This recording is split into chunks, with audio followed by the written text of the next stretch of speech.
Viewers, நீங்கள் ஒரு second car வாங்குறதா இருக்கீங்கன்னா கண்டிப்பாக இந்த வீடியோ கோத்ரூ பண்ணிவிட்டு அதுக்கப்புறம் போய் காரை வாங்குங்க. அதுதான் உங்களுக்கு நன்மையை கொடுக்கும்.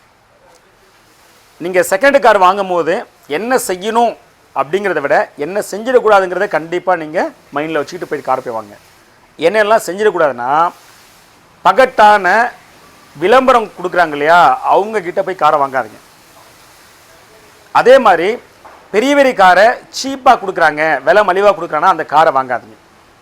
சரி, ஒரு அட்ராக்டிவான இந்த ஆடு கொடுக்குறாங்க இல்லையா, அந்த ஆடெல்லாம் எப்படி கண்டுபிடிக்கிறது அப்படின்னா கொஞ்சம் கஷ்டம்தான். ஆனால் சில ஆடு வந்து நல்லாவே தெரியும். சோஷியல் மீடியாவில் சில விளம்பரங்கள் இருக்கும், சரியா, அது நல்லாவே தெரியும். ஆனால் உங்கள் கண்ணை மறைச்சிடும், சரியா. ஆனால் இந்த மாதிரி நான் சொல்லக்கூடிய இந்த மாதிரி வரிகள்லாம் வருது, வார்த்தைகள்லாம் வருது அந்த வீடியோவில் அப்படின்னா, சோஷியல் மீடியாவில் வருதுன்னா அந்த சைடே போகாதீங்க.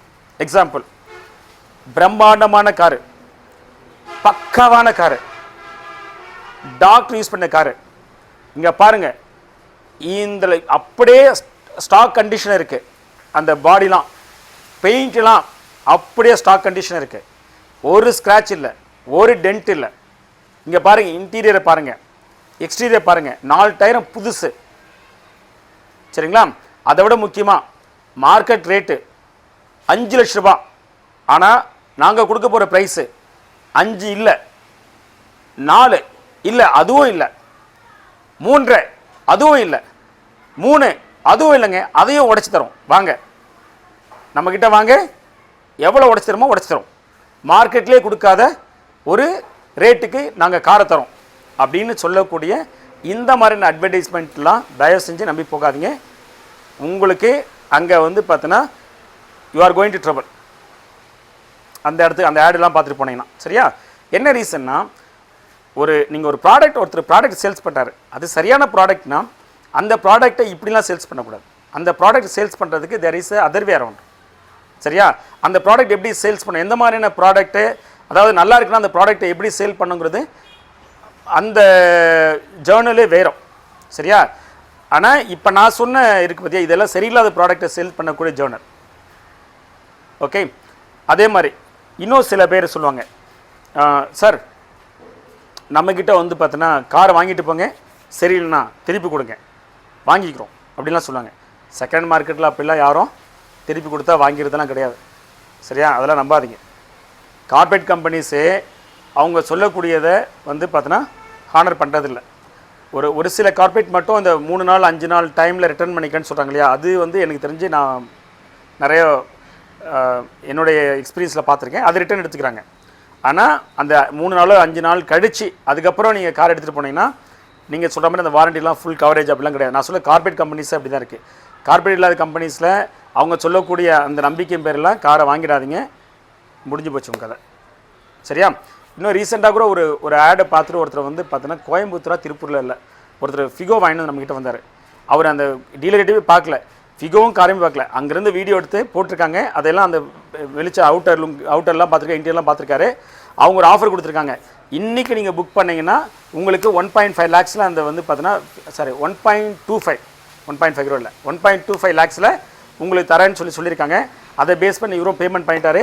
அங்கேருந்து ஒரு ஆக்டிங் டிரைவர் போட்டு வண்டி இங்கே எடுத்துகிட்டு வந்துட்டாங்க, சரியா. எடுத்துகிட்டு வந்துட்டா அவர்கிட்ட ரிசீவ் ஆகும் போதே வந்து பார்த்தீங்கன்னா வாட்டர் வந்து பார்த்தீங்கன்னா பாயிலிங் இஷ்யூ வந்துச்சு. அந்த வண்டி நம்மக்கிட்ட கொண்டு வந்தார். அந்த வண்டி வந்து பார்த்தீங்கன்னா சார் கம்ப்ளீட் என்ஜின் ஒர்க் பண்ணணும், இந்த வண்டி வாங்கினது வேஸ்ட் அப்படின்னு அவர் உடஞ்சே போயிட்டார். அதுக்கப்புறம் அவர் வந்து பார்த்தீங்கன்னா சார் நீங்கள் வந்து பார்த்தீங்கன்னா நாட் ஒர்க்குன்னு ரிட்டர்ன் எடுத்துக்கணும்னு சொன்னீங்களா சார்னு சொல்லி இவர் ஃபோன் அடிக்கிறாரு. அதாவது என்ன மாதிரி ரெஸ்பான்ஸ் கொடுக்குறாங்கன்னா, மெக்கானிக்கை வந்து பார்த்தீங்கன்னா அவரே பண்ணிட சொல்லுங்கள், அவர் என்ன காஸ்ட்டோ அவர் கோட் பண்ணி கொடுக்க சொல்லுங்கள், நம்ம என்ன பேசிக்கலாம் அப்படின்னு. நம்ம வந்து என்ஜின் ஒர்க் பண்ணணும், அதுக்கு இவ்வளோ ஆகும்னு சொன்னால் சார் அவர் மெக்கானிக் சரியில்லை சார், வேறு மெக்கானிக்கை மாற்றுங்க. சரி நான் சொல்லிட்டேன், நீங்கள் வேறு மெக்கானிக் போய் பார்த்துக்கணும். பிறகு அந்த வேற ஒரு மெக்கானிக்கிட்ட போயிட்டு அவர்கிட்டையும் அவங்க இன்ட்ராக்ட் பண்ணிவிட்டு சார் அவங்க ரொம்ப தாசை சொல்கிறாங்க அப்படின்னு சொல்லியிருக்காங்க. கடைசியாக வந்து இவர் என்ன சொல்லியிருக்காரு, கார் வாங்கணும். சரி சார் இங்கே உள்ள வந்து ஆசை கேட்குறாங்க, நான் நேராக அங்கேயே கொண்டு வந்துடுறேன் சார்னு சொன்னால், இல்லை நீங்கள் அங்கே கொண்டு வராதிங்க, நான் உங்களுக்கு சொல்கிறேன் எங்கே மெட்ராஸில் பண்ணுறது அப்படின்னு சொல்லிவிட்டு அதுக்கப்புறம் அவங்க அந்த ஃபோனை எடுக்கலை, அவருக்கு சரியான வந்து பார்த்தோன்னா ஹெல்ப்பும் பண்ணல, கொட்டை விட்டாங்க சுத்தமாக. வந்து பார்த்தோன்னா அதோடு வந்து பார்த்தோன்னா அவருடைய ஃபோனை அட்டன் பண்ணுறதில்லை, அவர் நிலமை முடிஞ்சு போச்சு. அந்த கார் அவுட், 1.5 லட்ச ரூபா முடிஞ்சு போச்சு. இப்போ 1.5 லட்சம் போனாலும் பரவாயில்ல, அவர் முயற்சி போயிட்டே இருப்பார், அவர் ரொம்ப ஸ்ட்ரெஸ்ஸாக வர நம்ம ஏமாத்துட்டுமேனு இது இவ்வளோ பெரிய பிரச்சனைகள் வரும். ஸோ இந்த மாதிரியான ஆடெல்லாம் நம்பி காரை வாங்காதீங்க. சரியா? அதோட முக்கியம் இந்த ஆடு மட்டும் நான் சொல்ல வரல, இன்னொரு விஷயம் நான் உங்களுக்கு சொல்ல வரேன். நீங்கள் இப்போ பைக் வச்சுருக்கீங்க, இப்போ நீங்கள் கார் வாங்கணும் விரும்புகிறீங்க, செகண்ட் ஹேண்ட் தான் வாங்கணும் விரும்புகிறீங்க, உங்களுக்கு கையில் பைசா இல்லை அப்படின்னா ஒருபொழுதும் இப்போ நான் சொல்லக்கூடிய கார்களை போய் வாங்கிடாதீங்க. சரியா? ஏன் நான் இந்த சொல்லக்கூடிய இந்த கார்லாம் ரொம்ப சீப்பாக உங்களுக்கு கொடுப்பாங்க, ரேட் கம்மியில் கொடுப்பாங்க, உங்களையும் அது வந்து பார்த்தீங்கன்னா அட்ராக்ட் பண்ணும். ஏன்னா கார் பிரம்மாண்ட கார். எக்ஸாம்பிள் டாட்டா சஃபாரி 2 லட்ச ரூபாய் தரேன், 3 லட்ச ரூபா தரேன், 4 லட்ச ரூபா தரேன், 1.25 லட்சம் தரேன், வாங்கே வாங்காதீங்க. டாட்டா சஃபாரி, ஃபோர்டில் எண்டோவர், செவரட்டில் கேப்டிவா, ஹோண்டாவில் வந்து சிஆர்வி. சரியா? இந்த மாதிரியான கார்கள் இதெல்லாம் நான் உங்களை ரொம்ப அட்ராக்ட் பண்ணும். உள்ளே உட்காந்து போனீங்கன்னா அவ்வளோ கம்ஃபர்ட் இருக்கும். அந்த மாதிரி காரெல்லாம் தயவு செஞ்சு வாங்காதீங்க. 2 காரணத்துக்காக வாங்க வேணாம்னு சொல்கிறேன். ஒன்று என்னன்னு கேட்டிங்கன்னா, நீங்கள் வாங்குகிற காரே வந்து பார்த்தீங்கன்னா அது வந்து ஸ்க்ராப் கண்டிஷன் இருக்கும். வெளியில் அவுட்டரும் அதாவது பார்க்குறதுக்கு தான் கார் அப்பீரன்ஸாக இருக்க முடியும், வண்டியோட டிரைவபிலிட்டிலாம் படு மோசமாக இருக்கும். அந்த வண்டி எடுத்துகிட்டு இங்கே ரோட்டில் 6 உங்கள் ஃபேமிலி 6 பேர் உட்கார வச்சுக்கிட்டே சரியா வண்டி ஓட்டினீங்கன்னா அது ஆஃப் ரோட்டில் போய் நிற்கும். அதாவது ரோடை விட்டு ட்ராக்ஷன் விட்டு கிளம்பி வெளியில் போயிடும். ஒரு நெகட்டிவாக சொல்ல விரும்பல, பட் நீங்கள் புரிஞ்சுங்க. ரோடை விட்டு வெளில போனால் அந்த கார் என்ன நிலமாகும், நீங்கள் ஃபேமிலியில் என்ன வாங்கி பார்த்துங்க. ஏன்னா சஸ்பென்ஷன் சரி இருக்காது,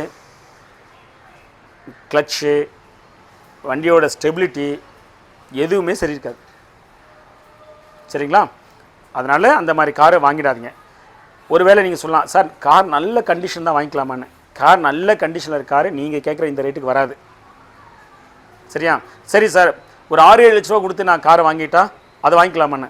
6-7 லட்ச ரூபா கொடுத்து காரை நீங்கள் அந்த மாதிரி காரை வாங்காதீங்க. ஏன்னா நீங்கள் ஒரு பைக்லேருந்து காருக்கு போகிறீங்க. பைக்கு நீங்கள் வந்து பார்த்தீங்கன்னா ஒரு ஆவரேஜாக மாதம் வந்து பார்த்தீங்கன்னா ஒரு 1000 ரூபா செலவு பண்ணுறீங்க அப்படின்னா, நீங்கள் அந்த மாதிரியான காரு ஸ்கார்பியோ டாட்டா சஃபாரி நான் சொன்னேன் இல்லையா, அந்த எண்டோவர் இந்த மாதிரி கார்லாம் வாங்குறீங்க அப்படின்னா மாதத்துக்கு ஆவரேஜாக ஒரு 20,000 ரூபா செலவு பண்ண வேண்டியது வரும். செகண்ட் கார் வாங்குறவங்க 20 டைம்ஸ். சரியா? உடனே சார் ஆயில் சர்வீஸ்லாம் அவ்வளோ வருது. ஆயிலை பற்றிலாம் பேசல நான் சொல்கிறது, அந்த வண்டியை நீங்கள் ரிப்பேர் பண்ணுறது.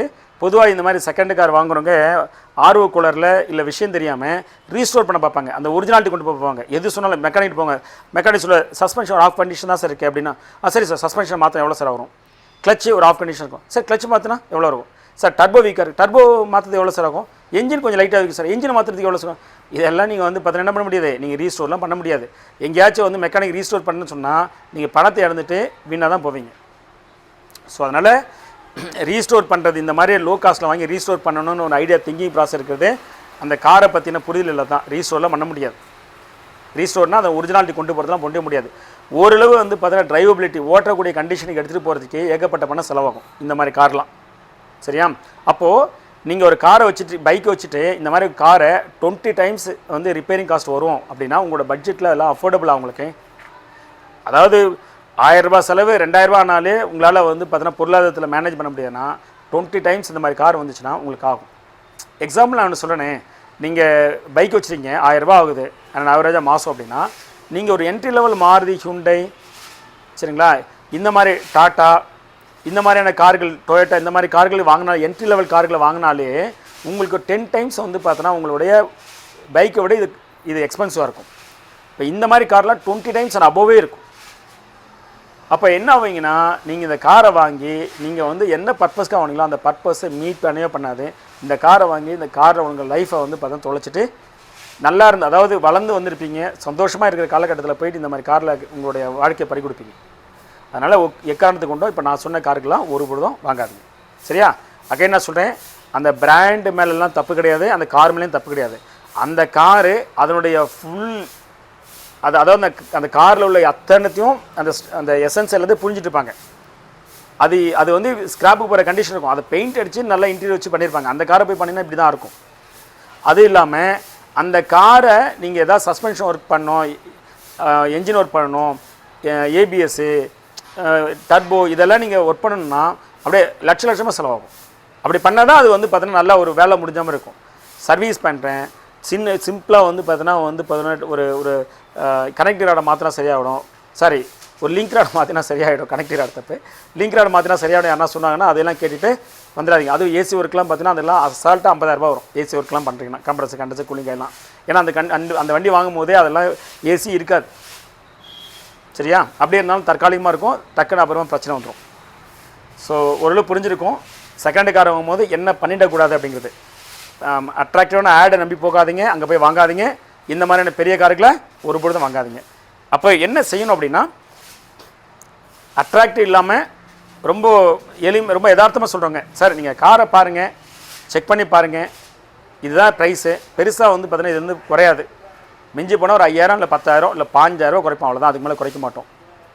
அதுவும் அந்த ரேட்டில் மார்க்கெட் ப்ரைஸோட ஒத்து போகுது. ஒரு பர்டிகுலர் காரு, ஒரு இயரு, கிலோமீட்ரு இதெல்லாம் போட்டிருக்காங்க. அந்த அந்த அந்த அந்த லெவல் உள்ள கேரக்டர் உள்ள காரு மார்க்கெட்டில் என்ன ரேட்டு போதோ அந்த ரேட்டோடு தான் அவங்க ஒட்டி போட்டிருக்காங்க. மிஞ்சி போனால் ஒரு 5,000 10,000 இல்லை 5,000 குறைப்பேன்னு சொன்னாங்கன்னா அவங்ககிட்ட நீங்கள் வந்து பார்த்தீங்கன்னா பெட்டரான வந்து பார்த்தீங்கன்னா உங்களுக்கு கார் கிடைக்கிறதுக்குன்னு வாய்ப்புகள் இருக்குது. ஆனால் ரொம்ப அட்ராக்டிவ் ஆட் பண்ணுற இடத்துல கண்டிப்பாக நீங்கள் வினா தான் போவீங்க, அங்கே போய் மாட்டிங்கன்னா. சரியா? அதே மாதிரி நீங்கள் நல்ல காரே நீங்கள் நான் சொன்னக்கூடிய இந்த சஃபாரி இதெல்லாம் வாங்கினீங்கன்னா கூட உங்களால் வந்து பார்த்தீங்கன்னா மெயின்டைன் பண்ண முடியாது, நீங்கள் ட்ரபிளில் மாட்டிடுவீங்க. ட்ரபிள்னு சொன்னால் எப்படின்னா உங்கள் பொருளாதாரம் போகும், உங்கள் ஃபேமிலியோட சந்தோஷம் காலியாகிடும். என்ன பர்பஸ் ஆச்சோ அது அப்படியே ரிவர்ஸ் ஆகிடும். அந்த காரை வாங்கி ஃபேமிலியோட உட்காந்துட்டு நல்லா சந்தோஷமாக இருக்கணும், லைஃப்பை வந்து என்ஜாய் பண்ணணுங்கிறது அப்படியே தலைகாக மாறிவிடும். சரியா? பயமுறுத்துக்காக சொல்லவில்லை, ப்ராக்டிகாலிட்டியாக சொல்லிட்டேன். சரிங்களா? உங்களுக்கு பார்க்குற நீங்கள் உங்களுக்கு டிஃப்ரென்ஸ் ஆஃப் ஒப்பீனியன் இப்போ நான் சொன்ன வீடியோவில் இருந்துச்சுன்னா கமெண்ட்ஸில் கொடுக்கேன். ஸோ அந்த கமெண்ட்ஸில் வந்து பார்த்தீங்கன்னா உண்மையிலேயே வந்து பார்த்தீங்கன்னா நீங்கள் அப்ஜெக்டிவாக நெகட்டிவாக இருந்தாலும் அது அப்ஜெக்டிவாக தான் இருக்குது, கரெக்டான இந்த பர்பஸ் உங்களுடைய தாட் ப்ராசஸ் கரெக்டாக தான் இருக்குது அப்படின்னா அந்த மாதிரி கமெண்ட்ஸ்லாம் நம்ம வந்து கொஸ்டின் அண்ட் ஆன்சரில் நம்ம அடுத்த வீடியோவில் ரிவ்யூ பண்ணுவோம். சரிங்களா? நம்ம சேனல் இன்னும் நீங்கள் சப்ஸ்கிரைப் பண்ணால் ப்ளீஸ் சப்ஸ்கிரைப். தேங்க்யூ.